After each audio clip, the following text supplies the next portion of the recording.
What's up, YouTube? So yeah, we're here with yet another video. So in this video, I'm going to do a little explaining on why my car dropped the valve and basically what happened to my car, because I know a lot of people are going to have a lot of questions.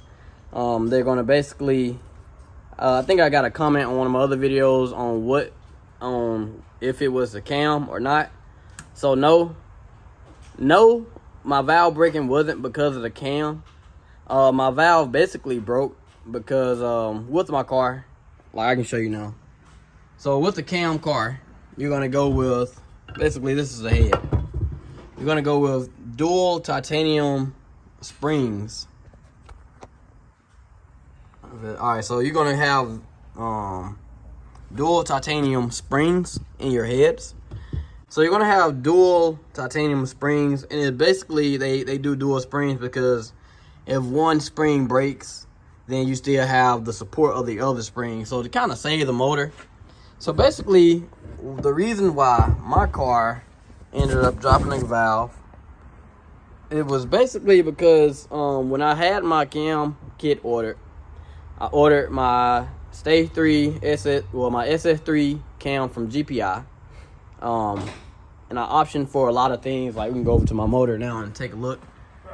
So basically I optioned for new lifters, the DOD blockout, the SS3 cam. Along with that, I got the phaser lockouts. Then I got the titanium valve springs, as well as a few other parts. I'm gonna pull up that list. I'm gonna find my list because I don't know what happened to it, and I'll like actually list my parts.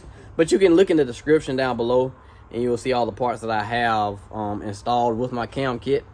So the only thing that I was missing was my valves, and I ordered my valves when I ordered my cam kit. I ordered from a different company, and I did notice, like, I was so excited when my cam got here and I got it installed and everything. Once I got my heads put together and put on the car, I noticed that I didn't have my valves, and I was like, okay, where are the valves? So I ended up forgetting about the valves again. I was like, all right, whenever I build the motor, I just swap the valves over. But come to think of it, I never received my valves. And so I contacted the company that I ordered the valves from, and then they sent me my money back for the valves, basically saying they're sorry that the valves got lost. And so what happened was, with those dual titanium springs, I'm revving up to about 7,300 RPMs. So it's about 73,000 revolutions per second. So with that being said, so here's my new valves right here, and I can show you a demonstration. I'm not going to take it out the pack. So basically, you have the valve. The valve sits there. It sits in the head like that, and so the valve opens and closes with the basically with the cam, the motion of the cam. The valve open and close for each exhaust and intake. So I'm not sure which valve broke first, but I know my exhaust and my intake broke. And the reason my valve broke was because if you see here, the valve is hollow at the end on each one. And so on the exhaust side, if the valve gets too hot, then it can scratch. And then with it being hollow, there's a lot of pressure with the dual springs closing and opening the valves. So what we're thinking happened is there was so much pressure with me revving up to 7,300 RPMs, because stock redline is at 6,500 for a 6-speed manual car. So with me revving out to 7,300 RPMs, it caused basically too much force on the valves, and it basically, with the heat from the engine and the pressure on the valves, it basically caused the valve to snap here. So it didn't hit the piston. Well, the piston didn't cause the valve to break, or the cam. It's basically just too much pressure on these stock valves. So that's why when you do heads and cam, they recommend upgraded valves. And so I went with a 1LE valve, the race intake and exhaust. So this is going to be an exhaust valve, and then this is going to be the intake valve. So I'm going to get this camera switched around and set up. But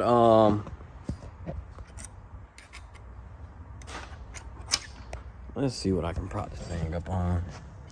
All right, so basically I have y'all propped up on my heads right now. But basically this is the intake valve. And this is the exhaust valve. So you can see the difference. And so with 1LE, they have a few different options. I went ahead and got the race exhaust and intake valves, which is going to be a lot stronger than those stock valves. So the point of failure wasn't the cam, it was basically the valves. And I do take the blame for that, because if I would have replaced the valves, the car would still be running.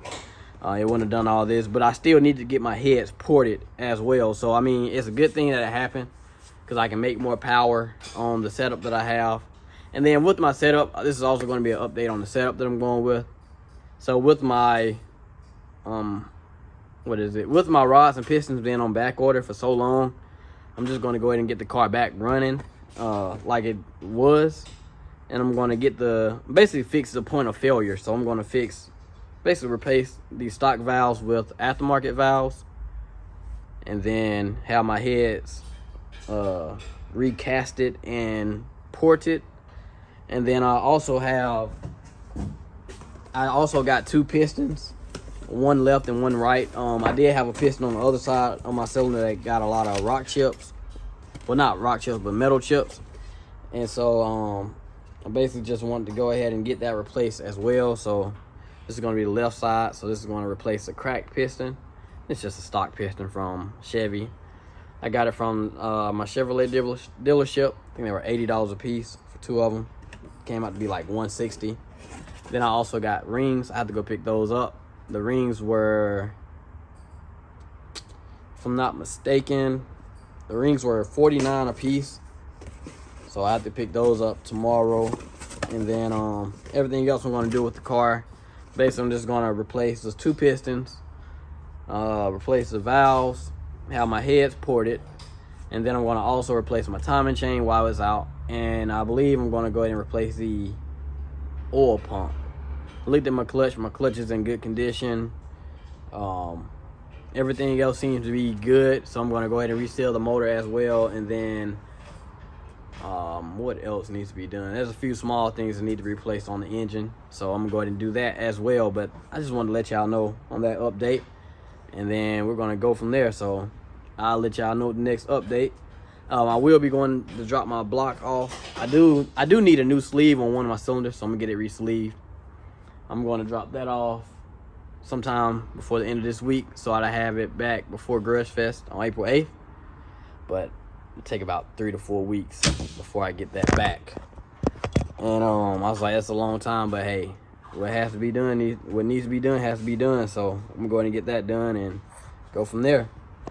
But like I always tell y'all, like, comment, and sub to my channel. Turn the post notifications on. Stay tuned for the next video. Peace.